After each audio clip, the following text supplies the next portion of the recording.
saya Ade di review buku. Nah, untuk buku yang kedua, nah kita akan membahas buku yang beda ya genrenya dengan yang buku kemarin. yang pertama yang kemarin.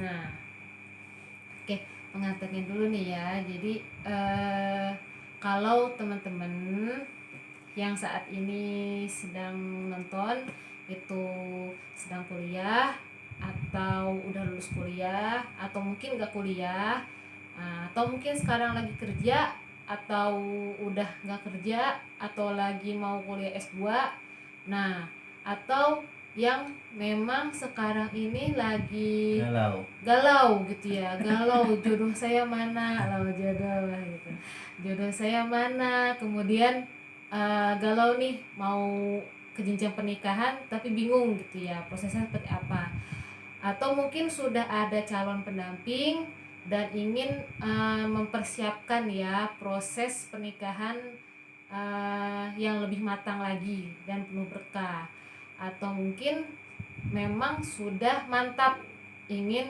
menikah tapi memang belum ada jodohnya tapi memang sudah akan direncanakan. Nah, buku ini yang saat ini sedang berada di kita, nah tentang Wonderful Marriage. Jadi bukunya ini tentang prosesi pernikahan yang penuh berkah dari Pak Cahyadi Takaryawan. Jadi buku Wonderful Marriage ini insya Allah menjadi solusi bagi teman-teman tadi ya yang saya sebutkan tadi di awal, bagi yang baru ingin gitu ya, baru ingin ataupun sedang proses. Nah, buku ini cocok untuk teman-teman semua yang sedang mempersiapkan pernikahan yang tentunya apa? Penuh berkah gitu. Nah, di sini untuk identitas bukunya seperti ini ya, ada di sini. Oke, nah sebenarnya buku ini tentang apa sih? Nah, kalau misal kita lihat ya di kata pengantarnya. Nah, jadi ini ada kata pengantarnya langsung dari Pak Cahyadi Takaryawan ya. Jadi, nah di sini pada kesempatan kali ini ya saya ingin berbagi dengan para sahabat muda tentang proses menuju pernikahan dengan segala reniknya. Hal ini kami anggap penting karena banyak persoalan hidup berumah tangga yang bermula dari minimnya persiapan dan pengetahuan tentang pernikahan dan keluarga. Nah, jika proses pernikahan ditempuh dengan cara yang baik dan benar, insya Allah akan melahirkan keluarga yang sakinah, mawaddah, warahmah, keluarga yang penuh berkah, keluarga yang harmonis, bahagia dan sejahtera. Nah, proses pernikahan yang baik dan benar ini yang saya maksud dengan Wonderful Marriage sebagaimana judul buku ini. Sebuah pernikahan yang dilakukan dengan niat yang lurus untuk beribadah kepada Allah, menaati aturannya dan mencontoh sunnah Nabi SAW. Sebuah pernikahan yang sejak dari proses awal hingga pelaksanaan akad nikah dan walimah selalu terbingkai dalam motivasi ibadah, tidak lepas dari arahan kenabian untuk menggapai keberkahan. Nah, jadi lebih tepatnya gitu ya, Wonderful Marriage ini adalah sebuah pernikahan yang dilakukan dalam semangat menggapai ridho ilahi dan berharap mendapatkan surga dunia, baiti janati, dan surga akhirat, bahagia dunia dan bahagia akhirat, sukses dunia dan sukses akhirat, serta selamat dunia dan selamat akhirat. Nah, itu cuplikan awal buku Wonderful Marriage ini dari kata pengantar yang ditulis oleh Pak Cahyadi Takaryawan. Nah, buku ini ada apa aja sih isinya ya? Nah, coba kita lihat di daftar isinya. Nah, daftar isi di dalam buku ini itu di sini kita daftar ini bukan per bab gitu ya, tapi tulisnya catatan. Nah, di sini ada beberapa catatan. Yang pertama itu catatan pertama. Catatan pertama ini meminang sang kekasih. di bab ini ada nanti akan ngebahas tentang makna dari khitbah, hikmah dari khitbah, tata cara meminang di zaman Nabi Shallallahu Alaihi Wasallam, beberapa catatan ketika melakukan khitbah, sabar jika pinangan ditolak, cinta ditolak senjata bertindak, godaan menjelang hari pernikahan, dan setelah khitbah. Nah, lanjut lagi, yaitu catatan kedua, semua harus direncanakan. Nah, yang A, pengurusan administrasi pernikahan, B, pembentukan panitia nikah, C, perencanaan detail acara, D, menghubungi dan memastikan pihak-pihak terkait, E, merencanakan anggaran pesta pernikahan, F, catatan penting. Nah, catatan yang ketiga ini memasuki prosesi agung. A, perjanjian yang kuat, B, sebelum akad nikah, C, tuntutan saat akad nikah, D, jangan mempersulit proses pernikahan, E, telah menjadi halal, F, catatan kecil tentang nikah siri, G, catatan kecil tentang nikah mut'ah, dan catatan yang keempat, merayakan kebahagiaan. A, walimah pesta pernikahan, B, rambu pernikahan walimah, C, gangguan di saat pesta pernikahan, D, merenung di pelaminan. Catatan kelima, hari-hari indah setelah menikah. A, mendoakan istri, B, sholat sunnah bersama, C, membina suasana bahagia, D, maka pelan dan lembutlah, E, hubungan suami istri. Ya, terus catatan penutup setelah menikah, bukan kau, bukan aku, tapi kita. Kau dan aku menjadi kita. Sebelum buku ini saya akhiri, nah mungkin ini isi dari bab-bab yang akan dibahas di buku ini. Ya, jadi untuk Wonderful Marriage ini ya mungkin kalau saya teman-teman memang ya lagi ada keinginan untuk menikah, nah ternyata di Wonderful Marriage ini itu membahas dari proses khitbah. Jadi setelah melalui proses ta'aruf dan mungkin proses nazor, nah di sini membahas dari prosesi khitbah sampai nanti setelah menikah. Iya, setelah walimah, setelah nikah gitu ya. Nah, jadi kalau teman-teman ingin lebih tahu yang mungkin proses ta'arufnya, nah buku ini nggak ada tentang proses ta'arufnya. Jadi langsung ketika teman-teman sudah melalui proses ta'aruf, nazor, nah di sini ada panduannya untuk khitbah, walimah, khitbah mempersiapkan administrasi nikah dan segala pernak-pernik nikah, dan nanti ke akad dan sehari setelah akad ya, intinya mah gitu ya. Setelah walimah gitu ya gitu. Nah, jadi di sini juga ada apa ya, sebuah penggalan dialog cerita yang unik ya di catatan pembukanya gitu. Jadi sebelum kita masuk ke catatan yang tentang khitbah, nah ini ada catatan pembukanya gitu kan. Ngambil cerita dialog antara Socrates dan Plato gitu. Tentang apa? Nah, jadi tentang pencarian makna cinta, bahagia, menikah dan bahagia. Nah, di sini saya bacakan saja ya. Jadi suatu hari Plato bertanya kepada gurunya Socrates tentang makna cinta.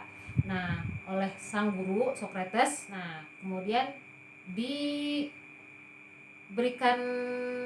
apa ya? Diberikan challenge lagi gitu kan. Bukan challenge, jadi berkata lagi gitu kan ya. Pergilah ke ladang, petik dan bawalah setangkai gandum yang paling besar dan paling baik.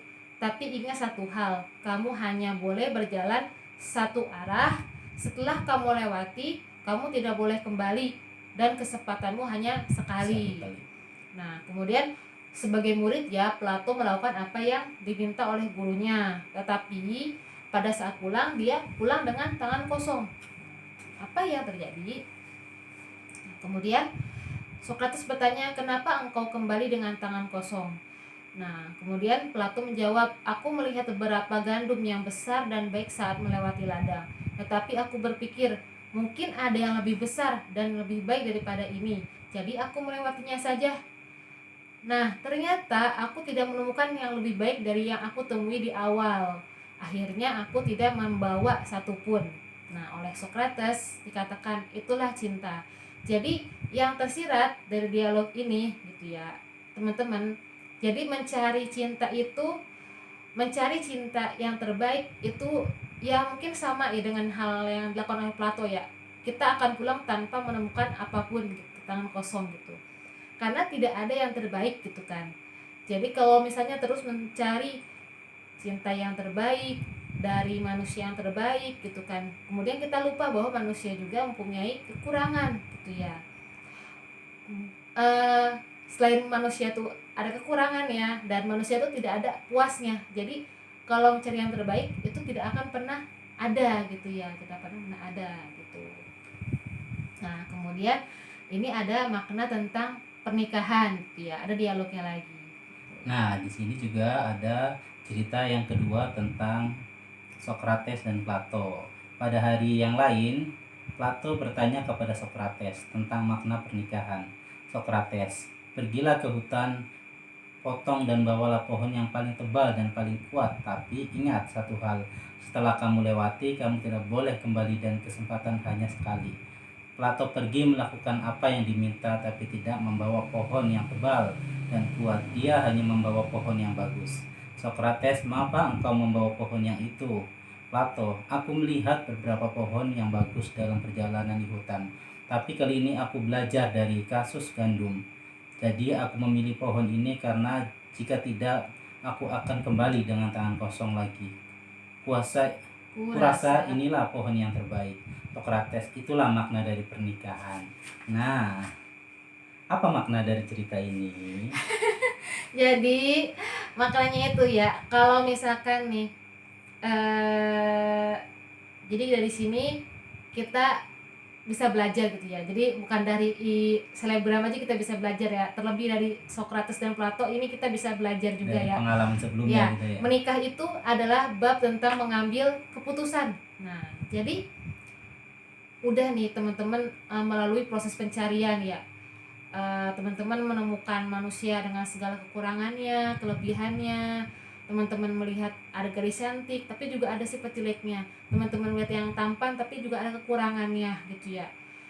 Nah, melihat yang lebih tampan, lebih cantik, ternyata di tempat lain ada yang lebih cantik dan lebih tampan. Nah, tetapi teman-teman untuk mengawali pernikahan, teman-teman ternyata cukup butuh orang yang bisa menemani teman-teman, bisa mengerti teman-teman, bisa menerima kondisinya, dan juga bisa menjadi sahabat dalam suka dan duka, juga mau melewati hidup bersama dalam segala keadaan. Nah, itu. Jadi dari cerita tadi ya, jadi siapapun yang kau pilih gitu ya, jadi pendamping hidupmu, dia juga punya kekurangan sebagaimana kita juga punya kekurangan. Nah, jadi jangan berharap ada kesempurnaan. Nah, karena kesempurnaan itu hanya milik Allah semata gitu.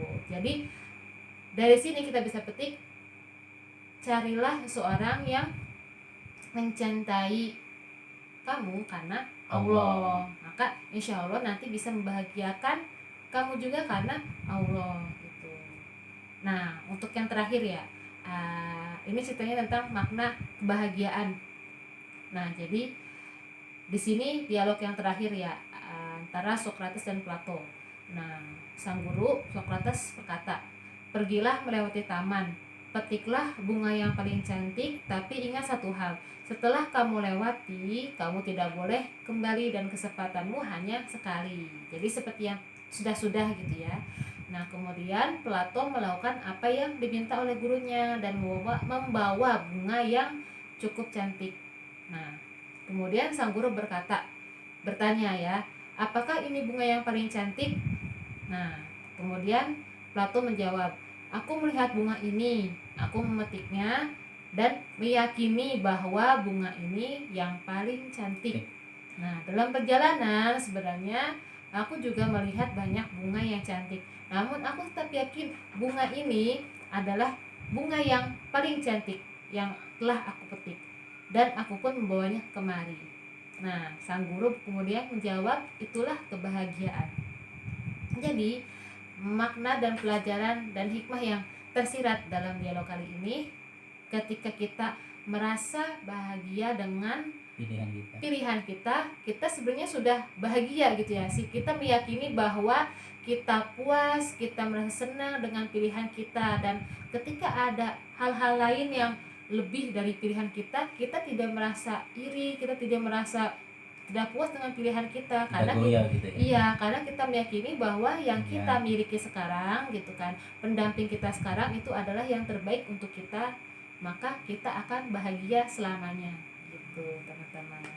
Nah, kita sedikit tadi ngebahas tentang Plato dan siapa tadi? Socrates. Iya. Nah, buku ini kira-kira cocoknya buat siapa sih, gitu kan?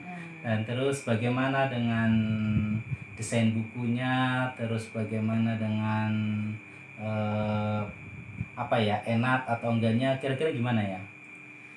Jadi teman-teman nih, untuk buku Wonderful Mary sendiri, jadi di sini warnanya itu hijau muda terang ya. Nah, kalau menurut saya ini nggak terlalu mencolok banget ya, jadi cukup eye catching juga ya. Nah, juga memang tampilannya juga simple dan looks gitu. Jadi kalau misalnya buat kado temen apa gimana, apa siapa gitu ya, nah ini cocok juga. Dan juga mungkin karena saya ini kan bentuk bukunya landscape ya. Nah, biasanya kan kita kayak gini gitu kan. Jadi untuk baca buku segini gitu ya, dengan bentuk yang landscape segini, kita akan, kalau saya gitu ya, merasa sedikit pegel tangannya gitu kan. Kalau saya sekali duduk gitu, buku yang sekali duduk gitu kan, sekali baca gitu. Jadi memang butuh meja untuk bisa ditaruh menyanggah bukunya gitu. Tapi dari desain layout buku dalamnya juga cukup nyaman ya untuk mata, jadi nggak terlalu penuh juga gitu kan. Jadi ini enak untuk dibaca, dan juga memang ini bukunya aplikatif sekali ya, karena memang ini dirancang untuk teman-teman yang memang sedang mempersiapkan diri gitu ya. Proses-prosesnya itu sebetulnya dijelaskan secara rinci, dan juga kalau misalnya memang ada perbedaan yang di buku dan yang update gitu kan, nggak terlalu jauh banget gitu jadinya. Nah, buku ini juga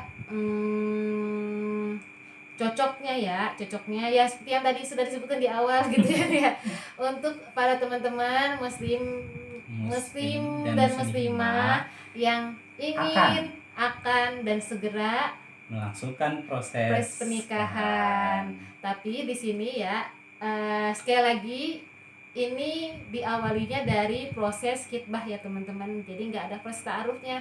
Nah, kalau yang saya baca, jadi proses ta'arufnya itu ada di satu bukunya sebelum ini. Iya, jadi ini Wonderful Family ya judul seriesnya gitu kan. Ada habis ini tuh ada Wonderful Couple, ada Wonderful Wife, ada Wonderful Husband gitu. Jadi masih ada banyak lagi gitu yang ditulis oleh Pak Cahyadi Takaryawan gitu. Nah, jadi gimana teman-teman? Sudah tertarik untuk kita bukan lagi promosi ya, jadi yang jelas cari dulu calonnya baru baca bukunya. Iya, jadi tapi misalnya kalau teman-teman belum ada calonnya, ini juga jadi ilmu juga ya buat teman-teman gitu. Jadi mungkin bagaimana sih proses habis ta'aruf itu menuju khitbahnya gimana sih, juga nanti pas akad gimana. Nah, ini juga bisa jadi gambaran buat teman-teman yang memang sudah ada tekad untuk nikah tapi memang masih belum dapatkan jodohnya ya. Semoga nanti dipercepat, amin. Begitu. Nah, sekian review dari kami. Kalau teman-teman ada yang sudah membaca bukunya, mungkin bisa kita diskus di kolom komen ya. Oke, sampai ketemu di review buku selanjutnya. Assalamualaikum warahmatullahi wabarakatuh.